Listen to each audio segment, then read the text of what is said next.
Hello everyone, and welcome to the Beginner's Guide to Genshin Impact. My name is Azuark, and in our last video we discussed melt, vaporize, and freeze reactions.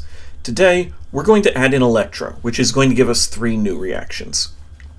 These reactions are all very different from each other. One thing they all have in common, however, is that any damage they deal is a fixed amount. The 2 damaging reactions from yesterday were amplifying reactions. They scaled up the damage of the attack that caused them. Transformative reactions don't work that way. Their damage is simply a fixed amount, and thus they ideally want to be spammed as quickly as possible, assuming you're causing them for damage. As we'll soon see, not all of them are ideal for their damage dealing. For that matter, Electro deals its best damage with Dendro, which is the last group of reactions we'll talk about in part 4 of this series. So let's begin with Superconduct, which occurs when you mix Electro with Cryo. Superconduct deals an absolutely pitiful amount of damage, because that's not its purpose. Instead, an enemy that has been superconducted will be vulnerable to physical attacks for 12 seconds. There aren't many characters in the game who are intended to be played specifically as physical, but those who are, like Razor, Eula, and Fremine, all happen to use one of the elements in this reaction. However, it's far more likely that Superconduct will be a nice bonus for newer players who are simply working with whatever characters they've got, considering that at early stages of your adventures, you're far more likely to rely on physical attacks at times to get the job done. Therefore, if you toss Lisa's Lantern on the ground and then switch to Kaya, who maybe has your prototype Rancor adding extra physical damage, he'll be especially potent. Our second reaction is Overloaded. Most players drop the ED on the end and just call it Overload. In fact, if you ask the average Genshin player, they probably don't even know the reaction's actually called Overloaded.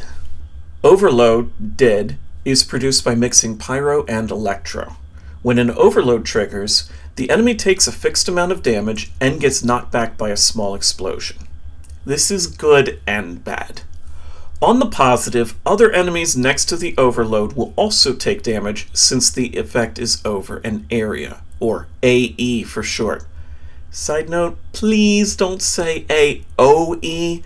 It's area effect, not area of effect. On the downside, however, Overloaded knocks the enemy away from you, forcing you to chase them. Considering the majority of characters are usually doing their damage at close quarters, this is costing you time you could be attacking.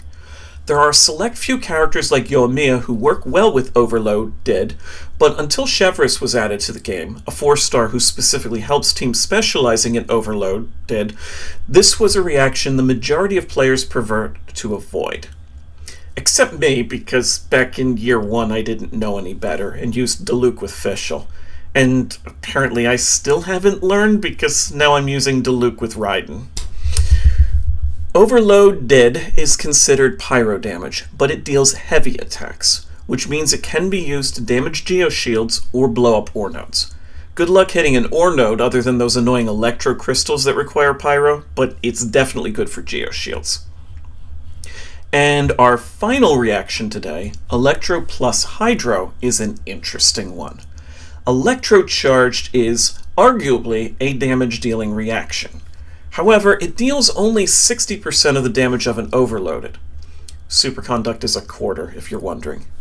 If you trigger Electrocharged, it will deal its damage up front, but then it serves as a damage over time and deals the damage again 1 second later. And possibly more, provided that Electro and Hydro both remain active on the target. Take a second and parse that last statement.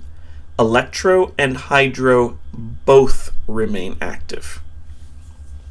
With almost every reaction, the triggering element immediately wipes away the aura. However, with Electro and Hydro, the 2 are allowed to coexist. Rather than removing the aura immediately, Electrocharge just drains it a little faster to supply the damage over time effect. This has some very interesting ramifications. Consider for a second, if an enemy has both Electro and Hydro, what happens when you come in with a pyro attack after that? You'll get a vaporize and an overloaded reaction simultaneously.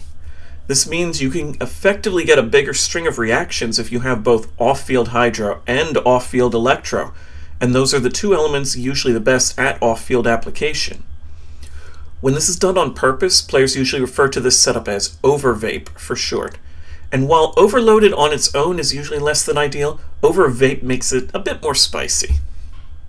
The other element that will respond meaningfully to both electro and hydro together is animo, which is going to be an important part of our discussion about swirl tomorrow.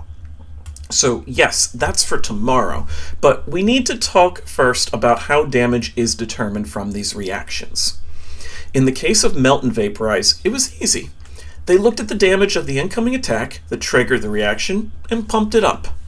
Those two are called amplifying reactions.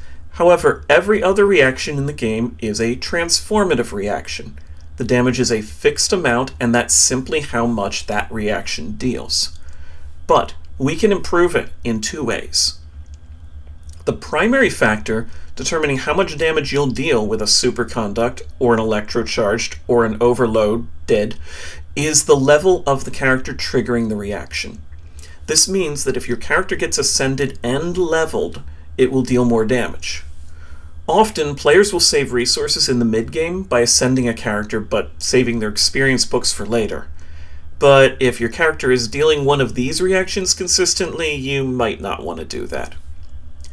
The other way to influence the damage of a transformative reaction is with elemental mastery. EM is a stat whose singular purpose is to improve the damage dealt by reactions.